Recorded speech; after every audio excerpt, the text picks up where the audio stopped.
Akan belajar materi tes intelijensi umum khususnya terkait sinonim dan antonim.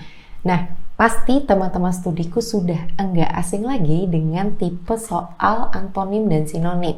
Cuman yang perlu menjadi catatan, terkadang kita saat mengerjakan tipe soal antonim maupun sinonim itu suka kurang teliti ya, suka ketukar-tukar. Nah, yang pasti, untuk tipe soal sinonim atau kesamaan kata itu menggunakan tanda atau simbol sama dengan. Sedangkan untuk tipe soal terkait dengan antonim, biasanya itu menggunakan tanda X atau mungkin silang ya. Intinya dia berlawanan. Sinonim yang pasti dicari persamaan katanya. Kalau antonim, tentu lawan katanya. Yang pertama, perhatikan pilihan jawaban yang tersedia, karena kadang kita suka terkecoh dengan opsi yang ada. Yang kedua, pastikan konsentrasi dalam memilih jawabannya. Kalau kita mengerjakan antonim, ya jangan milih persamaannya, pilih lawan katanya. Nah, misalnya nih, ada soal sinonim kata. Kita tahu ini soal sinonim karena menggunakan tanda atau simbol sama dengan, atau bisa juga nanti biasanya titik 2 ya, tanda untuk soal sinonim. Seremoni. Ada beberapa tips dan trik dalam mengerjakan sinonim kata.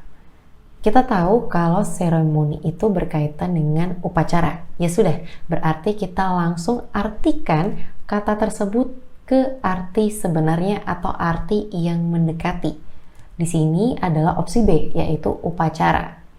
Lalu bagaimana dengan soal antonim kata? Kita tahu di sini bukan soal sinonim karena tidak menggunakan simbol atau logo sama dengan atau titik 2. Di sini pasti pakai soal antonim kata. Nah, tips dan triknya pertama diartikan dulu dan kemudian carilah lawannya. Nah, misalnya kita udah tahu nih, kalau via itu sama aja artinya dengan atau melalui. Kalau kita sudah tahu arti katanya, dalam mencari soal antonim kata, jangan dipilih yang merupakan jawaban yang sama atau mirip. Namun, kita pilih jawaban lawannya. Kalau pada soal di sini, lawan kata dari via yang merupakan melalui atau dengan, yaitu tanpa. Teman-teman studiku, ketika kita mengerjakan tipe soal khususnya terkait dengan sinonim dan antonim, pastikan teman-teman punya bekal berupa banyak latihan soal. Kenapa latihan soal itu penting?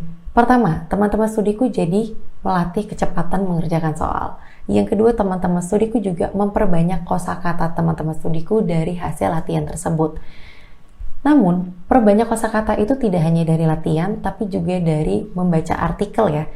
Jangan lupa literasi juga kita tingkatkan ya. Bisa berupa kita baca artikel, ataupun baca berita, atau baca majalah seperti itu. Dan yang terakhir tidak kalah pentingnya adalah kita dapat menuliskan 5 kata beserta artinya pada buku catatan mungkin yang bisa kita bawa kemana-mana.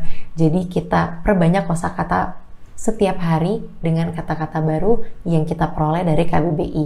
Pastikan kata-kata yang kamu peroleh itu artinya bersumber dari KBBI. Nah teman-teman studiku, itu tadi penjelasan terkait sinonim dan antonim. Sampai jumpa di pembahasan berikutnya.